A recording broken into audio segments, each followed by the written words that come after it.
नमस्कार, मैं हूं आंचल सिंह। बुलंदशहर की घटना पर राजनीति कर रही महाराष्ट्र सरकार को अब योगी आदित्यनाथ ने मुंहतोड़ जवाब दिया है। संजय राउत और उद्धव ठाकरे को करारा जवाब देते हुए योगी आदित्यनाथ ने कहा है कि संतों की बर्बर हत्या पर चिंता करना राजनीति लगती है। महाराष्ट्र के मुख्यमंत्री जी को फोन किया क्योंकि पालघर के साधु निर्मोही अखाड़ा से संबंधित थे।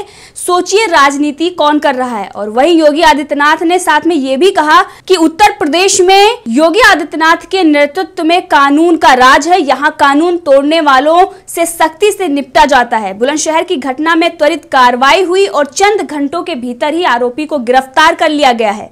महाराष्ट्र संभालिए, यूपी की चिंता मत करिए। तो ये योगी आदित्यनाथ का बड़ा बयान है बुलंदशहर की घटना पर जो महाराष्ट्र सरकार राजनीति कर रही थी। आपको बता दें कि बुलंदशहर में 2 संतों की हत्या कर दी गई थी। आपसी रंजिश के कारण एक नशेड़ी व्यक्ति ने हत्या कर दी और जिस पर बुलंदशहर की इस घटना पर महाराष्ट्र सरकार के साथ साथ प्रियंका गांधी वाड्रा, प्रियंका चतुर्वेदी समेत संजय राउत ने इस पर राजनीति शुरू कर दी। तमाम कांग्रेस के नेता और शिवसेना के नेता ने इसको राजनीतिकरण देते हुए कहा कि योगी सरकार को एक्शन लेना चाहिए और इस पूरी घटना पर जांच करनी चाहिए। यहां तक कि सचिन पायलट ने भी इसको लेकर अपने बयान दिए थे कि किस तरीके से हत्या हुई, निर्मम हत्या की जांच करनी चाहिए। लेकिन आपको बता दें कि उससे पहले ही वहां पर कार्रवाई हो गई थी और इसी का जवाब अब योगी आदित्यनाथ ने संजय राउत को दिया है, क्योंकि संजय राउत ने पालघर की घटना और बुलंदशहर की घटना की तुलना की थी, जिसके बाद अब योगी आदित्यनाथ ने यह करारा जवाब संजय राउत को दिया है।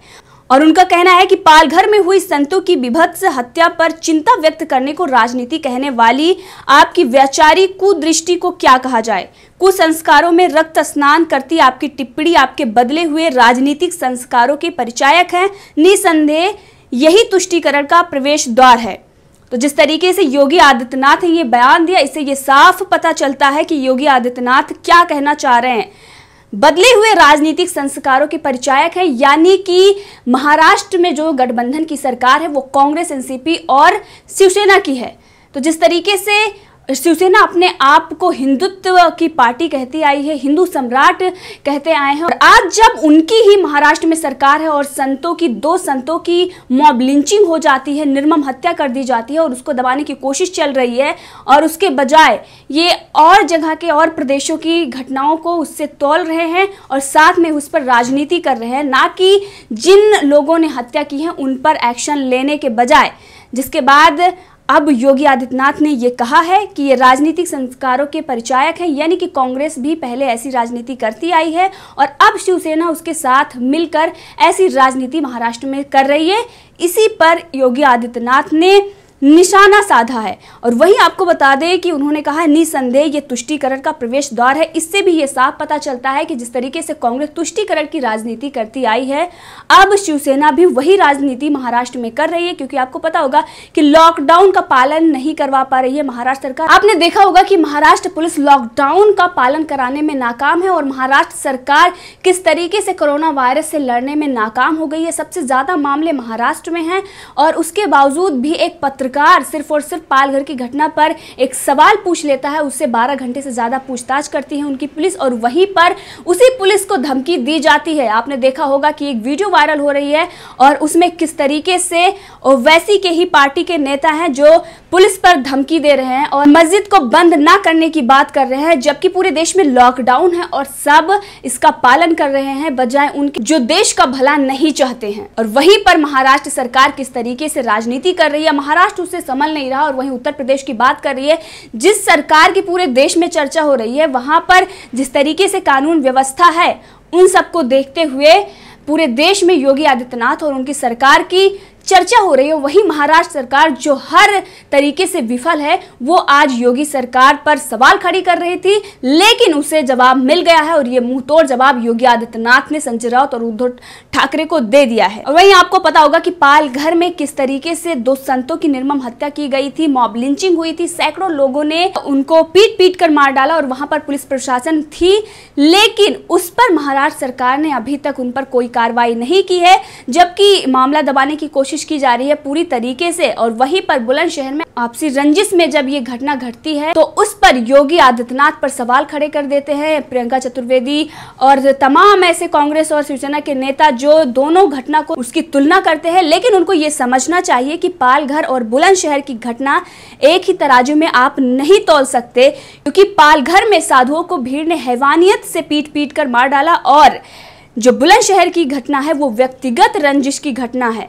तो इन दोनों घटनाओं को तौलने की जरूरत नहीं है, लेकिन कांग्रेस इस पर राजनीति कर रही है। और वहीं पर अखिलेश सिंह यादव ने भी इस पर बयान दिया और कहा कि इस पर राजनीति नहीं होनी चाहिए, इसकी जांच होनी चाहिए। जबकि सारी चीजें सामने आ गई हैं कि किस तरीके से नशे में उस व्यक्ति ने संत की हत्या कर डाली और यह आपसी रंजिश का मामला था, चिमटा चोरी का यह मामला था जिसने आपसी रंजिश का रूप ले लिया और उसके बाद हत्या कर दी गई। और वहीं पर पालघर की जो घटना है बहुत ही निर्मम घटना है, बहुत ही बड़ी घटना है, लेकिन कांग्रेस और शिवसेना और पूरी महाराष्ट्र सरकार इसे दबाने की कोशिश कर रही है, क्योंकि कहीं ना कहीं इनके नेताओं की और पुलिस प्रशासन की भारी गलती है इसमें। लेकिन उन लोगों पर कार्रवाई करने के बजाय उद्धव ठाकरे योगी आदित्यनाथ पर कॉल करते हैं।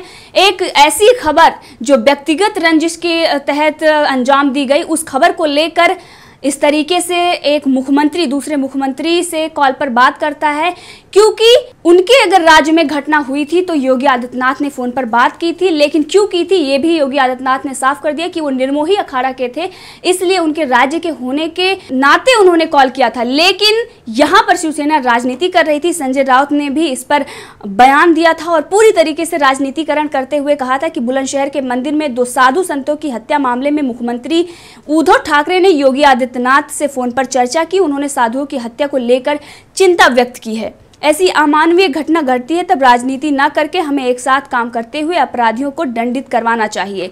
तो जिस तरीके से उन्होंने कहा कि राजनीति नहीं करनी चाहिए और ऐसे साधुओं की हत्या को लेकर चिंता व्यक्त की, जब उनके प्रदेश में 2 साधुओं की हत्या हो जाती है तब उद्धव ठाकरे इस पर कोई संज्ञान नहीं लेते। जब वीडियो वायरल हो जाता है जनता के द्वारा, जब बात मीडिया में आ जाती है, तब वो आकर इस पर सफाई देते हैं। और वहीं पर जिन लोगों ने हत्या की है, जो इस हत्या में शामिल थे, उन पर कोई कार्रवाई नहीं होती है। और वहीं पर आपने देखा होगा कि किस तरीके से जो अगर कोई पत्रकार उनसे सवाल करता है सोनिया गांधी या महाराष्ट्र सरकार से, तो उन पर किस तरीके से हमला करवाया जाता है और जो हमला करते हैं उन्हें जमानत तक मिल जाती है।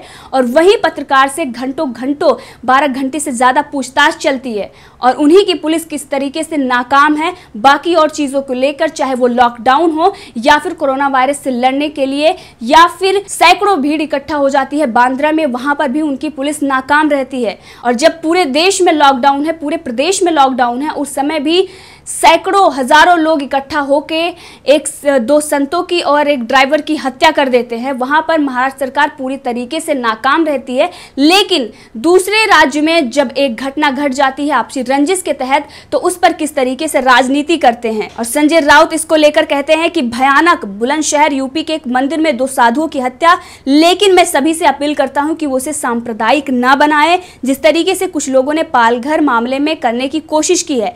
तो एक तरीके से ये दिखाने की कोशिश कर रहे हैं कि पालघर की घटना भी वैसे ही हुई जिस तरीके से बुलंदशहर में। लेकिन इनको ये फर्क समझना चाहिए कि आपसी रंजिश का मामला और मॉब लिंचिंग का मामला दोनों अलग होता है। पुलिस प्रशासन भी उसमें शामिल था, लेकिन महाराष्ट्र सरकार की आंखें बंद है। और कहीं ना कहीं ये बात इन्हें तब समझ में आएगी जब जनता इन्हें पूरी तरीके से नकार देगी।